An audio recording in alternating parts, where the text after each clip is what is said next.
Hey guys, now we're going to be talking about the window pane quilt here, and it is hard to get everything into frame, so I'm just kind of holding it with my hand. But this is 43 in length by 36 across, so after much debate and measurements, I did figure out we're going to shave off 3 inches from the top, because we're not really going to be losing much. If you notice, the clock is already cut off. The wreath on the wall is already cut off. And the tree top is even cut off. So when we cut it, it's not going to be a big loss. We're going to lose 3 inches. That's going to enable us to keep Santa's face together.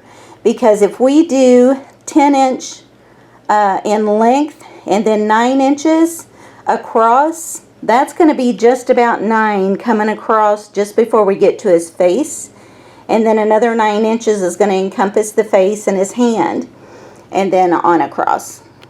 All right, and then something to bear in mind, let me grab the yardstick real quick. Okay, I wanted to grab this pattern I put together just to give you an idea of the pieces that will be cut. So here is going to be the window that you're looking through, which when I was talking about, you know, trying not to cut his face up too much, that's what I was referring to.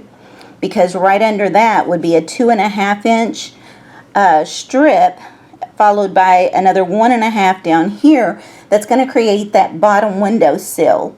And then the frame around each glass to the side is more of the windowsill that you're going to be seeing on the side part of the frame, I guess. And then, of course, it's all framed in the black.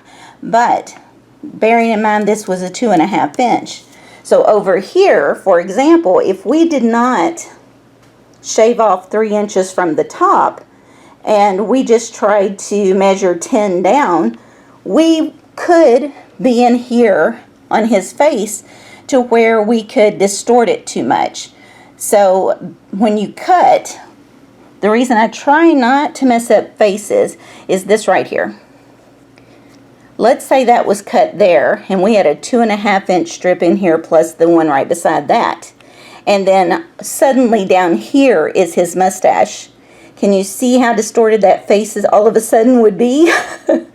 So it's best when you're trying to figure this out that you take the time to think about the face, measure how far, you know, first measure your width, which we got 36, then start thinking about how you're going to split that up.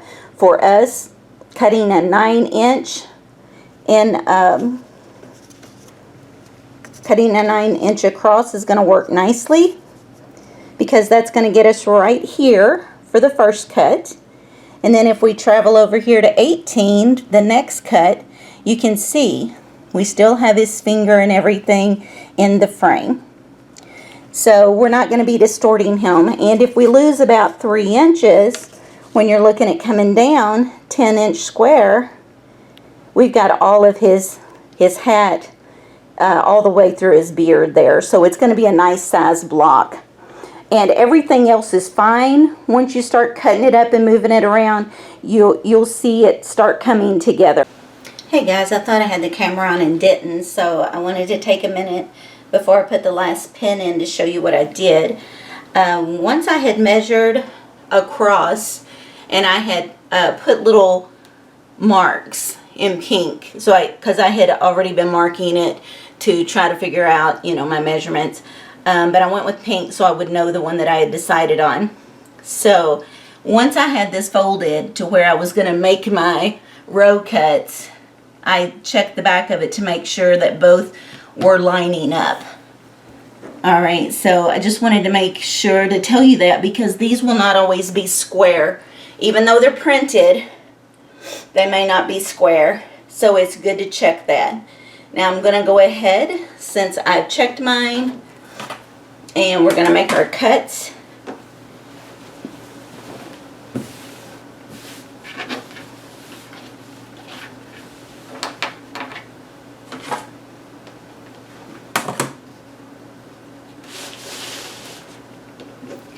I'm I'm just going to line it up on my cutting mat here.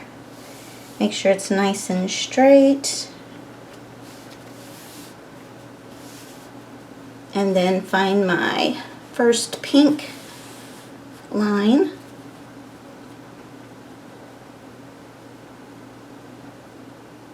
Now you can line it up however you feel more comfortable. But I've got the edge of the material on a line, and then I'm butting the edge of my ruler up against the same line. And another little tip when you're cutting is to put a heavy weight down there so that when you're cutting, this doesn't tend to slide from the pressure of you running that cutter down. Oops. Move just a little. Okay.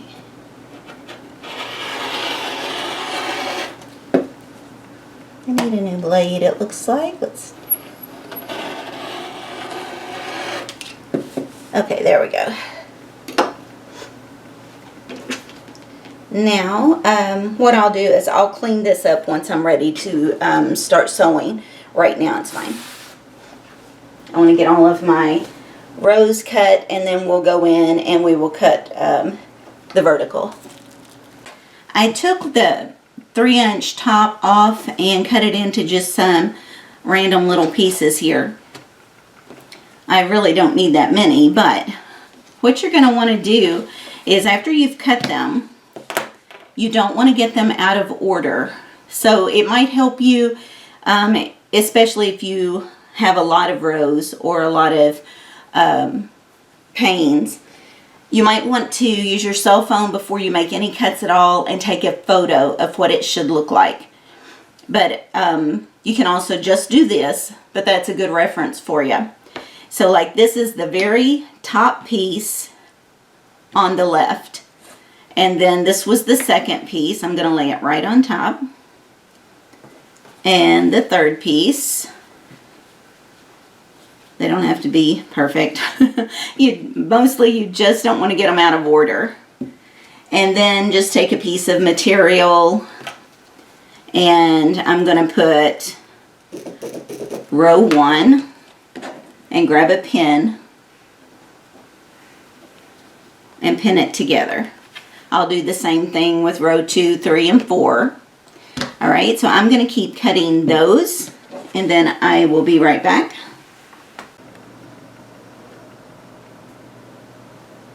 Okay guys, I'm not going to make you watch me cut a bunch of strips, but I did want to go over with you what we're going to be doing.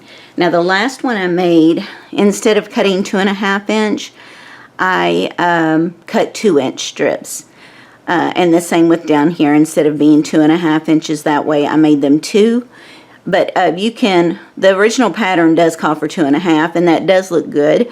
But I also like the way the 2 came out, so I'm going to stick with that. And then these I left at 1.5 though. Alright, so what I did was basically just took yardage. Now if you wanted to use jelly roll, then you could leave it at 2.5 and then you're good. But I took yardage and I cut all the way across the yardage 2-inch strips. And then I figured out, and the same with the black yardage, cut a bunch of 1.5s. Okay. So, what you're going to have to figure out now is when the first thing you're going to do is you're going to sew the window pane to this part of the window sill here. That's important because that's going to give you a new length that you're going to need the black and the brown cut to. So we did a 10-inch and we're going to have a 2-inch sill, so that's 12 inches. However, you're going to have seam loss there, so it'll actually be 11.5. So when you cut your brown, you would do an 11.5. The same over here. Now if you had left it a 7x9, you know, you're always going to add these two together, but take off a 1/2 inch because you're losing 1/4 on this piece and 1/4 on this piece when you sew them. That's going to give you a length that you're going to cut the brown and the black strips here. And don't worry about this black or the top and bottom, because those are going to be long pieces. All we're working with now are this right here. So the first thing, figure out the size of your window, the length, and the size you're going to use here, 2.5 or 2. Add them together, take off a 1/2 inch because of the seam loss, and then cut these strips the length that you're going to need. Okay, now you can also use yellow here. I've seen that in some quilts and it looks good too, but I like the way the white looked. It's the first one I saw, so I've just used white, but use what you have. If you have cream color, use that, because all this is supposed to be reflecting light. So yellow, white, cream, any of that I think would be fine. And then see this little square here, or this little triangle here, it starts out as a square. You're going to cut if this is 2.5 inches tall and this is 2.5 inches wide, then you want this to be a 2.5 inch square. So what I typically do is I've got all my piles, okay, like I sew these together. That's the first seam I make is right there, so that I have a stack of these strips, a stack of these, and a stack of these two. Then I'm going to sew these together. I'm going to take my, in this case, 7 by 9 and my 2.5 by 7, and put the right sides together and just sew them. And I assembly line sew, so I'm going to do all of those. Once I get those done, I'm going to bring these over and I'll press. And pressing really does help on this pattern. I know some patterns you can get by with not pressing, but this one you really need to be aware of the size of the seams you're taking, because these window panes need to line up. Now if you're 1/8 of an inch off, it's not going to be noticeable, not unless you're right up close to it. But you need to be aware of your cuts. You need to be aware of your seam allowances, and especially here, because once these are sewn together and this comes over and you sew it together, this white lines up with this white. It just gives you that look of looking into the corner. So be aware of that. But the first thing is sew this so that you already have that whole strip ready to go. And then sew these two together so that you have your window pane and the sill. And then sew these two together. Once all of those are sewn together, come back and add your black strip over here. You're not going to worry about these until the very end when you're ready to frame everything. Right now you're concentrating on these 4 pieces, getting them put together. And then after that, let's say you've got all of those sewn together, then you're going to start your rows. You're going to sew each window pane in row 1 together, each window pane in row 2 together. You're not connecting your rows, you're just sewing your rows together. All right, and then when you're ready, you've got all your rows sewn, then you're ready to start connecting them. That's when you're going to need your black strips, because that black strip will be as long as that sewn row. Okay, as long as the width. So you would sew one to the top and one to the bottom of the first row.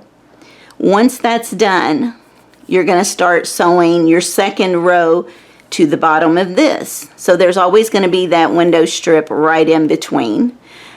And at that point, guys, you are going to need to pin. Okay, you're going to want to line up that window pane here and the window pane here and pin it, so that when you are sewing, it's not shifting and getting you off. I learned from my first quilt. I should have left it so I could have shown you how far off they were and how weird it looked. But I've already fixed it now. But I'm going to take the camera and I'm going to show you a quilt top that I've already got ready to go. And then, like I said, when I start sewing these together, I'm going to take you over to the sewing machine with me.